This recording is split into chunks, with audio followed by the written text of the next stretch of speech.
इकडे भंडारा गोंदियामधून महाविकास आघाडीनं डॉक्टर प्रशांत पडोळे यांना उमेदवारी दिलेली आहे।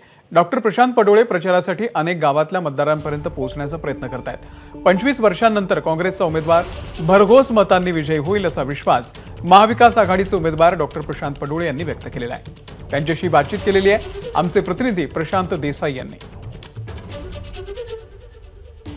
आपल्यासोबत महाविकास आघाडीचे उमेदवार डॉक्टर प्रशांत पडोळे आहेत, जे अगदी भल्या पहाटेपर्यंत प्रचारात गुंग आहेत, प्रचारात गुंतलेले आहेत आणि पुन्हा एकदा सकाळपासून त्यांचा प्रचार सुरू होतो। कुठे घरावर एक प्रकारचं तुळशीपत्र ठेवल्यासारखं त्यांचा प्रचार रथ निरंतर सुरू आहे। त्यांच्या पाठीशी खंबीरपणे कार्यकर्ते उभे आहेत। ते आपल्यासोबत आहेत। प्रशांत भाऊ, काय सांगाल, विजयाचं गणित कसं राहील, काय मुद्दे तुमचे या निवडणुकीत आहेत? तानाशाहीची सरकार इथं चालू आहे। मेन तत्व या भाजप पक्षाने सोडलेलं आहे। त्याच्या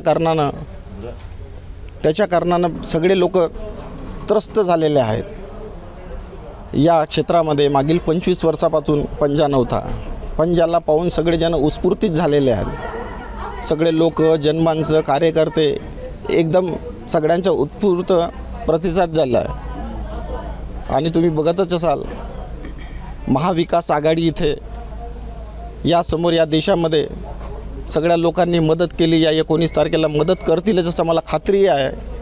आणि इंडियाचे सरकार या भारतामध्ये स्थापित होईल आणि हा भारत सुजलाम सुफलाम होईल असं मला शाश्वती आहे।